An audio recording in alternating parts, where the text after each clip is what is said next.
Di dalam nama Tuhan Yesus. Halo, nama saya Jonathan Salim dari kelas 12 IPA.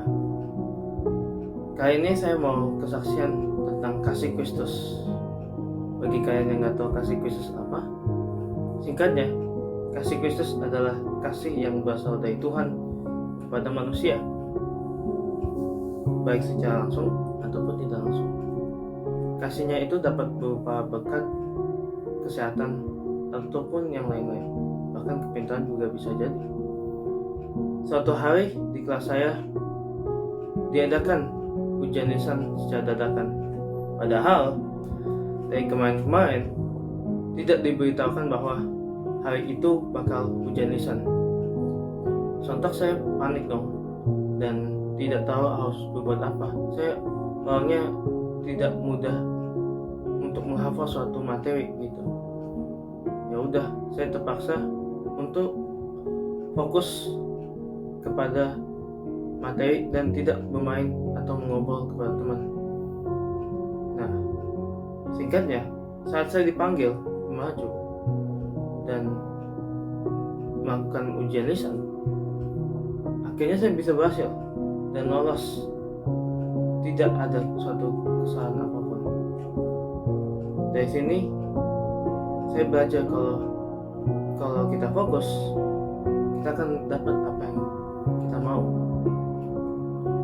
Ada suatu cerita di mana seorang anak yang pergi ke gereja mengeluh karena banyak jemaat-jemaatnya yang sibuk sendiri dan tidak memperhatikan perkataan si pendeta. Nah, anak itu bercerita kepada si bapak dan protes, kenapa sih orang-orang jemaat di situ sibuk sendiri, padahal gereja itu tujuannya itu untuk menyembah, berdoa kepada Tuhan dan membaca firman. Padahal bagus. Tetapi kenapa semua orang di sana itu malah sibuk sendiri?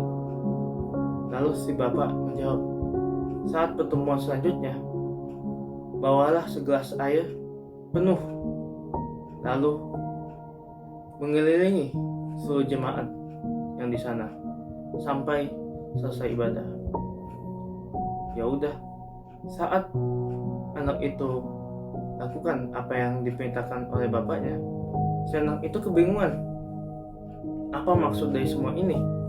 Gunanya apa? Apa faedahnya? Lalu anak itu bertanya kepada bapaknya, Bapak, apa sih gunanya? Sepertinya kayak tidak ada gunanya saya mengelilingi seluruh jemaat ini sambil membawakan segelas air. Lalu si bapak bertanya, apakah gelas itu tumpah? Si anak bilang, enggak tumpah sama sekali. Lalu si bapak bertanya lagi, apakah Anda melihat jemaatnya tidur, sibuk sendiri, dan lain-lain? Si anak menjawab, tidak juga Papa. Lalu si bapak menjawab, nah, intinya jika engkau fokus dan tidak menyimpang ke kanan atau ke kiri, maka hasilnya akan memuaskan, lebih memuaskan. Intinya seperti itu. Jadi inti dari kesaksian dari kali ini adalah jikalau Anda fokus kepada tujuan Anda dan berpegang teguh kepada Tuhan, intinya seperti itu, maka tidak ada halangan dan tujuan tersebut akan terlaksana. Ada suatu ayat yang saya ambil dari Alkitab, yaitu 1 Korintus 15 ayat 58 yang berbunyi, karena itu saudara-saudaraku yang kekasih, berdirilah teguh, jangan goyah, dan giatlah selalu dalam pekerjaan Tuhan, sebab kamu tahu bahwa dalam persekutuan dengan Tuhan jerih payahmu tidak sia-sia. Sekian dari kesaksian saya. Semoga kesaksian ini dapat menginspirasi Anda di dalam hidupmu. Terima kasih. Tuhan Yesus